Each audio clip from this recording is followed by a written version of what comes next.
किसान साथियों नमस्कार।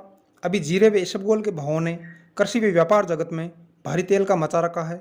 जीरा व इसबगोल के सबसे ऊंचे भाव लगने के कारण नागौर जिले की मेड़ता मंडी राज्य भर में चर्चा का केंद्र बिंदु बनी हुई है।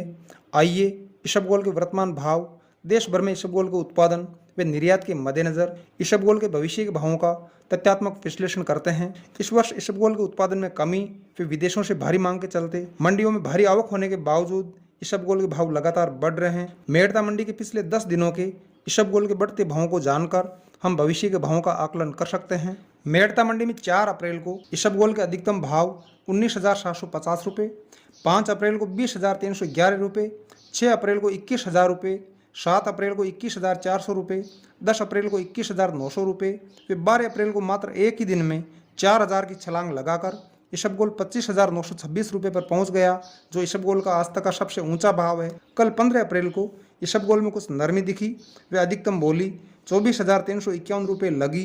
राजस्थान व देश के अन्य मंडियों में भी इसबगोल के भावों में अभी लगातार तेजी देखी जा रही है। किसान साथियों, अगर आपने अभी तक इसबगोल नहीं बेचा है या आप इसबगोल का स्टॉक करना चाहते हैं तो इस वीडियो को पूरा अवश्य देखें, क्योंकि इस वीडियो को बनाने के लिए मैंने इसबगोल के सकल उत्पादन व विदेश व्यापार के आंकड़ों की गहरी छानबीन की है। इसबगोल के भावों में तेजी का सबसे बड़ा कारण पिछले वर्ष इसबगोल का उत्पादन घटना रहा है।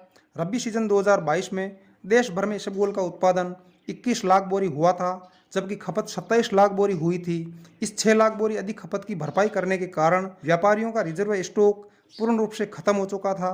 यही कारण है कि अभी मंडियों में इसबगोल की भरपूर आवक होने पर भी भाव लगातार बढ़ रहे हैं। अर्थशास्त्र का ये सामान्य नियम है कि पूर्ति बढ़ने पर भाव घटते हैं, पर यहाँ पर इसका उल्टा हो रहा है। अभी व्यापारी अपना रिजर्व स्टॉक का कोटा पूरा करने के लिए धड़ाधड़ माल खरीद रहे हैं। रिजर्व स्टॉक की भरपाई होने के बाद व्यापारियों द्वारा निर्यात के लिए इसबगोल खरीदा जाएगा। अतः किसानों को डरने की कोई आवश्यकता नहीं है कि आगे इसबगोल के भाव कम हो जाएंगे। इसबगोल के भाव लगातार बढ़ते रहेंगे। इसके ठोस कारण मैं आपको बताने जा रहा हूँ। इस वर्ष इसबगोल की बुआई पिछले वर्ष के मुकाबले 25 से 30% बढ़ने से व्यापार जगत 30 से 32 लाख बोरी इसबगोल का उत्पादन होने का अनुमान व्यक्त कर रहा था। कुछ विदेशी खरीदार सहित लोकल ट्रेडर 34 से 35 लाख बोरी उत्पादन होने का अनुमान व्यक्त कर रहे थे, पर जनवरी में वर्षा होने, पाला पड़ने व मार्च में लगातार वर्षा होने से राजस्थान में इसबगोल की फसल को भारी नुकसान हुआ था। राजस्थान में देश के 80% इसबगोल का उत्पादन होता है।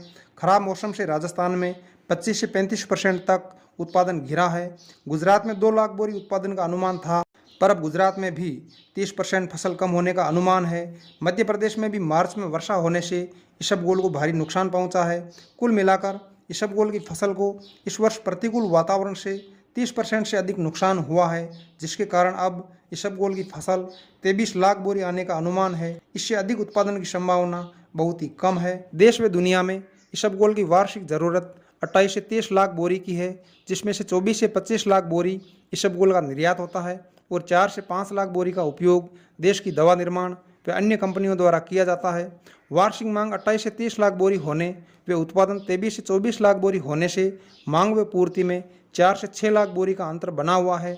इस प्रकार इसबगोल का भाव कम होने की कोई संभावना दिखाई नहीं दे रही है। इसबगोल की मांग व भाव बढ़ने का एक प्रमुख कारण ये भी है कि विश्व में इसबगोल से बनी दवाओं का उपयोग लगातार बढ़ता जा रहा है। भारत के इसबगोल उत्पादन का लगभग 85% अमेरिका व यूरोप सहित अनेक देशों में निर्यात होता है और हर वर्ष विदेशी मांग में 5 से 10% का इजाफा हो रहा है। इस संपूर्ण विवेचन का निष्कर्ष ये है कि इस वर्ष इसबगोल के भाव कुछ वृद्धि के साथ स्थिर बने रहेंगे। इसबगोल में भारी गिरावट की कोई संभावना नजर नहीं आ रही है। अगर आपको वीडियो में दी गई जानकारी उपयोगी लगे तो इसी प्रकार की प्रामाणिक जानकारी के लिए ग्रीन राजस्थान यूट्यूब चैनल को सब्सक्राइब अवश्य करें।